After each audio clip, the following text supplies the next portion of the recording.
2026年由网飞重磅打造的华语恐怖剧集《聪明镇惊悚》上线。本片改编自伊藤润二的经典恐怖漫画，将日式恐怖病态诡谲的怪谈美学与令人窒息的升学焦虑完美融合，绝对是今年不能错过的必看恐怖佳作。话不多说，点个赞，开始咱们今天的精彩故事。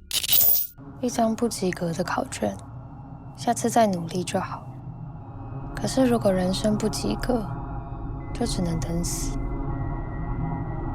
故事开始于一条蜿蜒崎岖的山间公路，何丽芬正带着自己的女儿赵佳琪慌忙赶路。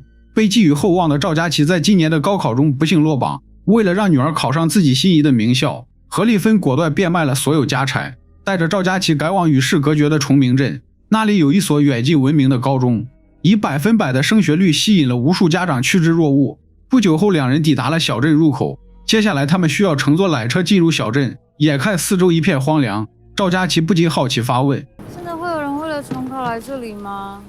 地方偏僻才好，能专心读书。崇明重考班很厉害的，每年联考榜首都从这边出来的。从何佳琪的表情上不难看出，他对妈妈的这个决定满心抗拒。两人乘坐锈迹斑斑的缆车进入小镇，然而到达这里的第一件事就是上交手机，美其名曰是为了孩子们的学习考虑。工作人员态度强硬，不交手机视为不服从管理，相当于自愿放弃了来之不易的复读名额。两人坐上学校的摆渡车，朝着小镇缓缓驶去。佳琪打开车窗想呼吸一口新鲜空气，却闻到了一股刺鼻的腐臭味迎面扑来。司机赶忙厉声呵斥让其关上窗户，原因不得而知。与此同时，小镇里突然响起了刺耳的警报声。不远处的深山老林里，一群人正在追赶一个拼命逃跑的学生，看上去像极了正在追捕穷凶极恶的逃犯。被追的男生也是神情紧张，呼吸急促，更像是在逃命而非逃学。男生穿越马路时不小心撞上了载着母女二人的摆渡车，隔着窗户与赵佳琪匆匆一瞥，却给彼此都留下了深刻的印象。追来的人眼看车上又是一对求学的母女，给司机留下一句话后匆匆离去。怎么了？不关你的事。雾气弥漫的树林里，一个周身被阴气笼罩的怨灵，嘴里轻声念叨着什么，缓步前行。似乎这座小镇里还隐藏着很多我们不知道的秘密。时间转眼来到了第二天早上，今天是佳琪第一天去学校报到的日子，紧张与不安让他早早的就起了床。站在窗前发呆时，他留意到了一只小小的甲虫，女孩脸上马上露出了开心的笑容。甲虫飞走后，转瞬间又换了一副脸色。原来佳琪已经考上了心仪的大学，而且还是自己喜欢的昆虫专业。只因妈妈觉得这个专业没有前途，就逼着她重考复读，这也是佳琪不愿意来这里的最直接原因。你只管专心读书，其他的事你就交给妈妈就好。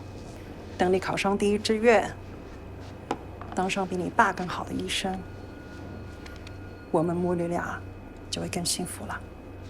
何丽芬一路上都在叮嘱女儿好好努力认真读书，似乎除了这个以外，母女二人之间再无其他话题。由于崇明中学的复读生名额有限，很多找不到门路的家长每天都守在学校门口，甚至不惜花大价钱从他人手中购买。佳琪在这里遇到了昨晚被人追赶的那个男生，仅仅只是看了一眼，两人互相都认出了彼此。眼看没有穿校服的赵佳琪走进了校园，那些苦苦等待入学名额的家长瞬间炸开了锅。这是什么情况？怎么了？该不会是来报到的吧？报到后，不会吧？离开学校。怎么会有名额嘞？会不会是靠关系呀？应该是靠关系。随后两个人来到了校长康教授的办公室，校长的话更是语出惊人。每个来崇明的学生都是失败者，但是这里能让所有的失败者涅槃重生，一切与学习无关的事情都会被禁止。学生的责任就是学习，学习再学习。与其说这里是一所学校，不如说是一所以升学率为硬性指标的囚笼。在去往班级的幽暗走廊里，佳琪留意到了一扇带有血迹和抓痕的门板，紧接着又看到了一个被赶出教室的学生，正跪在地上收拾东西，嘴里还不停背诵着崇明中学的校训。更加奇怪的是，走廊里贴着的光荣榜，从崇明中学考出去的校霸们，一个个全都神情木然地歪着脑袋，给人一种说不出来的怪异。何丽芬把他交给班主任高老师后匆匆告别。快去吧，快去！不要再看了，快跟上。学校每个月都会有一次模拟考试，全校倒数30名会被强制退学，而成绩前30名的学生则可以进入冲刺班。考试分数成了衡量学生好坏的唯一标准。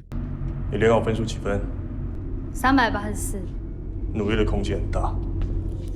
联考分数低于384分的，站起来，往后移动个座位。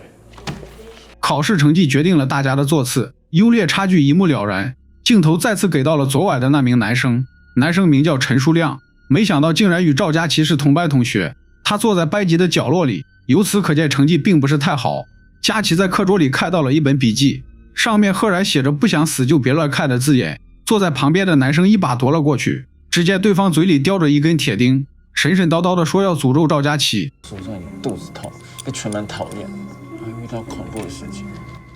吴双义，不要吵。随后班主任带着大家一起喊口号鼓舞士气，像极了传销组织的洗脑操作。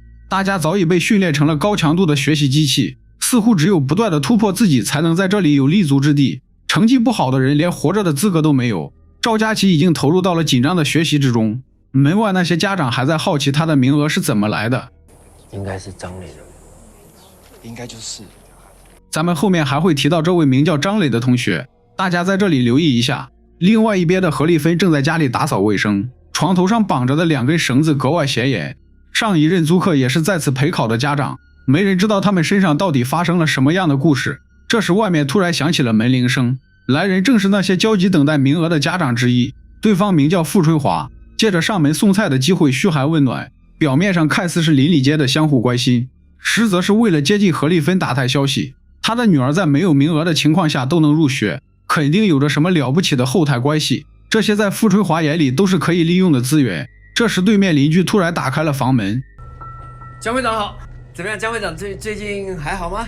女人傲慢的冷眼盯着傅春华一言不发，男人赶忙识趣的告别离开。江会长也是来这里陪读的家长，只因自家女儿的学习成绩很好，便看不起那些成绩不好的学生家长。何丽芬回屋后继续打扫卫生，她在打扫女儿的房间时，无意中看到了那张录取通知书。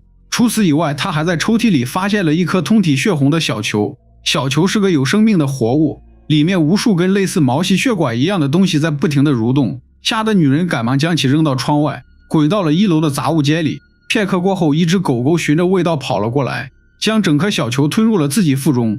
另外一边正在上课的赵佳琪突然腹痛难忍，似乎是吴双一的诅咒成真了。紧接着的一段旁白缓缓道出了这位男生的身世背景。吴双一，他其实根本不用进来重考班，他从小就很聪明。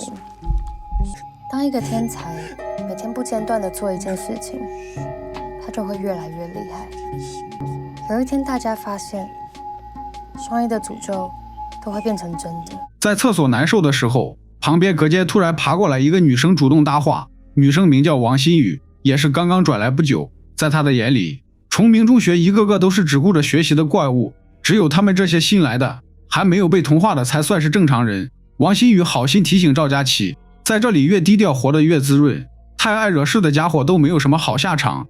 像张磊就是太会惹事，还搞到全班都被扣分，他都不知道在外面搞些什么，都不来学校，最后就不见了。王新宇再一次提到了张磊这个名字，对方曾经因为犯错导致班级被扣分，之后就再也没有来过学校。王新宇的出现如同一缕微光，给赵佳琪的苦闷生活带来了一丝的慰藉。课堂上大家都在专心答题的时候，陈书亮却在私底下筹划着下一步的行动，这可能也是他学习成绩垫底的最主要原因。中午放学之后，王新宇主动跟赵佳琪分享自己的便当，两人的关系也在无形中越走越近。另一个名叫施雨琼的女生主动给陈书亮送去了自己亲手制作的爱心午餐，还特意去庙里求了2个文昌符，希望他们可以在下次的考试中一起进冲刺班。很可惜陈书亮对施雨琼并不感冒，婉言谢绝了女生的好意。崇明感觉有很多规定，我们都是失败者啊，只能读书，难道还有人想谈恋爱吗？这句话直接戳中了施雨琼的痛点，吓得2个人赶紧闭嘴。为了和邻居搞好关系，何丽芬特意多做了一些卤鸡腿送给江会长，可对方始终冷冰冰的，根本不接受他的好意。准备离开时，恰好遇到了江会长的女儿江文月，她的态度相比于妈妈好了很多。真香，一定很好吃，谢谢阿姨。没想到的是，女生进屋就变了脸色，将满满一大排卤鸡腿全都倒进了垃圾桶。江文月的房间里挂满了大大小小的镜子，侧面说明他是一个非常自恋且追求完美的人。随后赵佳琪也回到了家里，一边吃饭一边与妈妈闲聊。何丽芬憧憬着女儿从医学院毕业之后，他们就可以搬去香港与外婆同居，享受三世同堂的天伦之乐。随后赵佳琪发现自己的录取通知书不翼而飞，抑制不住心中的怒火，对着妈妈大发雷霆。妈妈是在帮你把跟读书无关的东西收起来，我是在帮你减少读书的干扰。妈妈认为女儿是自己生的，那么自己就有权利支配对方的一切。母女二人最终闹得不欢而散。在去往晚自习的路上，心情沉闷的赵佳琪走进了路边的一片树林，她想找个僻静的地方舒缓一下情绪。不远处突然传来了一阵窸窸窣窣的脚步声，只见一群人抬着一个学生模样的男生从山里走了出来。佳琪不小心踩到树枝，发出了声响。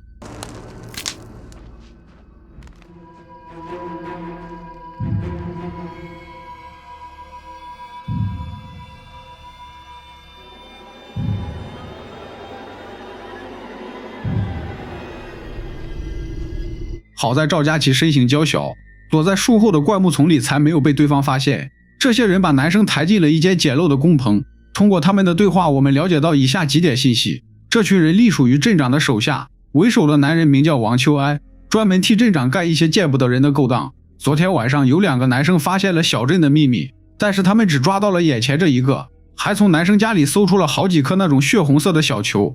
这种小球名为血玉果，吃下后能够大幅度提升记忆力，但却有着致命的反噬效果。平时都是由镇长保管的，不知怎么的跑到了学生的家里。以往发现小镇秘密的人都会被做成肥料，镇长有交代要特别处理眼前这个年轻人，但是至于怎么处理并没有向我们明说。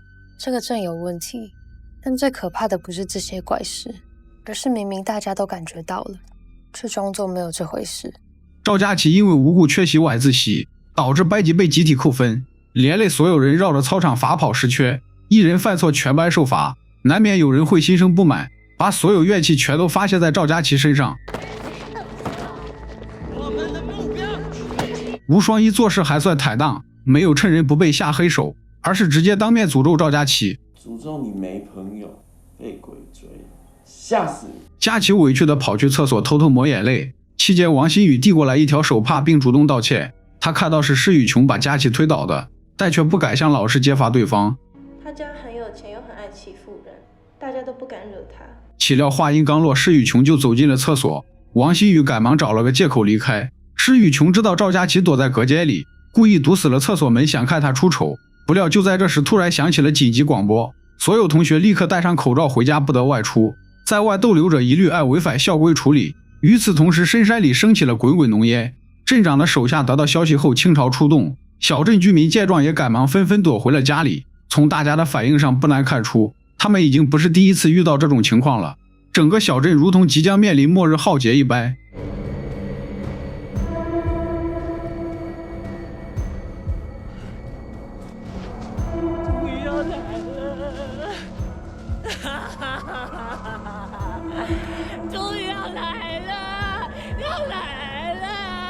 被锁在厕所的赵佳琪拍门求救，王新宇打算过去帮忙，却被班主任及时拦下。教授话都不听是不是？走啊！赵佳琪好不容易从厕所里爬了出来，却发现整个校园里死气沉沉，早已空无一人，诡异的雾气弥漫了每个角落。随后一间教室里传出了空灵的求救声。外面有人吗？可不可以帮帮我？我想回家，我不想待在这里了。你怎么了？为什么你还在这？你可不可以帮我离开这里？我想回家。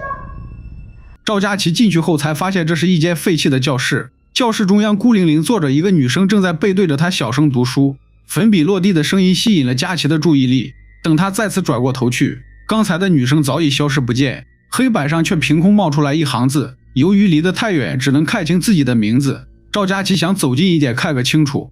赵佳琪。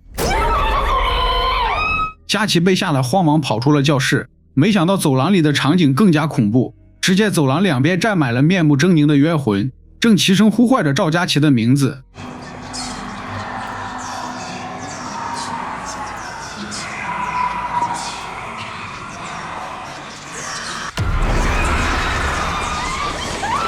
佳琪顺势躲回了刚才的那间教室，使出全身的力量死死抵住房门。以上便是台湾最新恐怖剧集《聪明镇》第1集的全部内容。喜欢视频的朋友们订阅关注点赞收藏支持一下，我是大嘴，咱们下个电影再见。